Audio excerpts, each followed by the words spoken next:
X-Men Fênix Negra marca o penúltimo filme da franquia dos Mutantes, que começou há quase 20 anos, lá pelo ano 2000.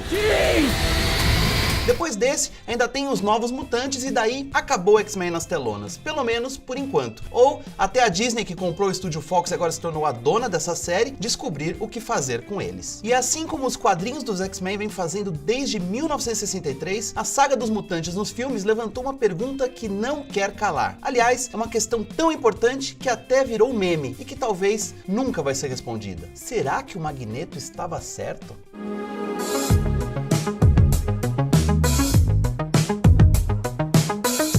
Motivo além da sabedoria dos homens, você não sabe quem é o Magneto ou do que essa frase se trata, calma que eu explico rapidinho. Primeiro vamos falar sobre o Magneto. O nome dele é Eric Lehnsherr, um sobrevivente do Holocausto que desenvolveu o poder mutante de manipular metais e campos magnéticos. Parece simples, mas o cara consegue aplicar esses poderes em escala atômica, sendo capaz de mexer nas estruturas químicas. E foi assim, com essas habilidades nas mãos, que ele se tornou o vilão Magneto. Como a gente viu em X-Men Primeira Classe, o Magneto era basicamente um mutante movido pela vingança depois de ter sofrido todos os horrores possíveis durante a Segunda Guerra Mundial. Mas o contato com outro mutante, o Charles Xavier, ou o Xavier, ou Professor X, ajudou o Magneto a controlar e desenvolver esses poderes e aplicá-los para um bem maior. Go ahead, Charles. Tell me I'm wrong. E essa é toda a essência do discurso do Professor Xavier, o de que os mutantes devem usar seus poderes para o bem comum. Mas assim como no nosso mundo, no universo dos X-Men, também existe um enorme preconceito com quem é diferente. E os mutantes são as grandes vítimas. E é aqui que Magneto e Professor Xavier se colocam em lados opostos dessa equação. De um lado, Charles, o Professor X, acredita que os mutantes e os humanos podem conviver em paz e igualdade. Do outro lado, Eric, o Magneto, prega uma revolução. Ele não acredita que essa tal de igualdade possa ser atingida por vias pacíficas. Ou seja, as coisas só se resolveriam mesmo na porrada. Who will you stand with? The humans or us? E aí eu te pergunto de novo, o Magneto estava certo? Bom, na superfície essa parece ser uma escolha bem simples. Se o Xavier quer a paz, ele deve estar certo. Afinal, paz é sempre mais legal do que a guerra. Mas como a gente sabe, as coisas não são tão preto no branco e também como no mundo real, existem muitos tons de cinza nos dramas dos X-Men. Primeiro, vamos pensar no nosso Professor X. Ele tem um discurso bem parecido com aquele que é normalmente pregado no nosso mundo. Todos devem ser tratados de maneira igualitária, com os mesmos direitos e responsabilidades. O professor acredita que a humanidade teme os mutantes e os trata de maneira agressiva porque não os conhece. Além disso, ele acha que os sistemas político, judiciário e a sociedade como um todo devem aceitar a existência dos mutantes e tratá-los como qualquer outro cidadão. Muito justo, né?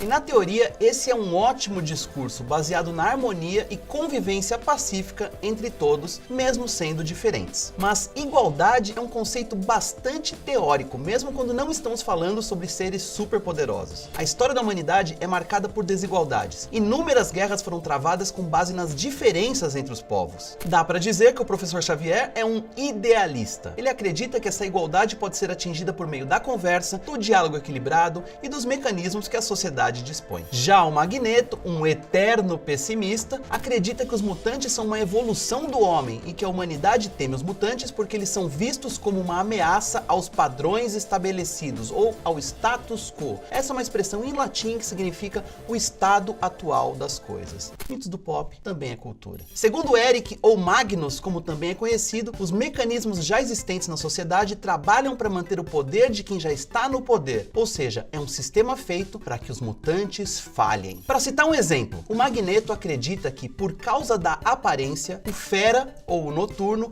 nunca teriam um julgamento justo por um tribunal humano. Ou no caso dos mutantes com poderes psíquicos, como provar que uma pessoa teve ou não seus pensamentos invadidos e manipulados. Mas é bom lembrar que o medo que a humanidade sente dos mutantes só vai até certo ponto. Se você está familiarizado com a origem do Wolverine, o mais famoso dos mutantes, deve se lembrar que sua mutação original é um altíssimo fator fator de cura que o torna imune a doenças e retarda o seu envelhecimento. Já o seu esqueleto e as garras de adamantio foram resultados de um experimento militar. O Wolverine é um exemplo bem claro da humanidade utilizando os mutantes em benefício próprio. O projeto Arma X, que transformou Logan em uma máquina de matar, não veio pelo temor que os humanos sentem, mas sim do desejo de um país se manter numa vantagem estratégica em relação a outras nações.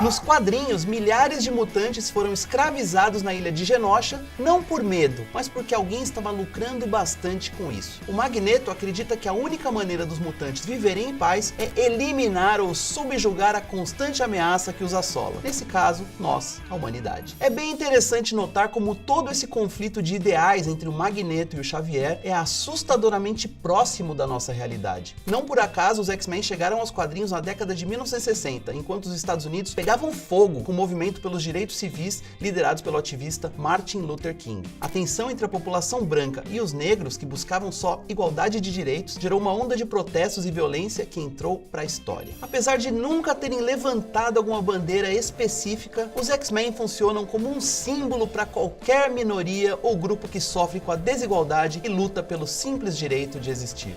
This is you.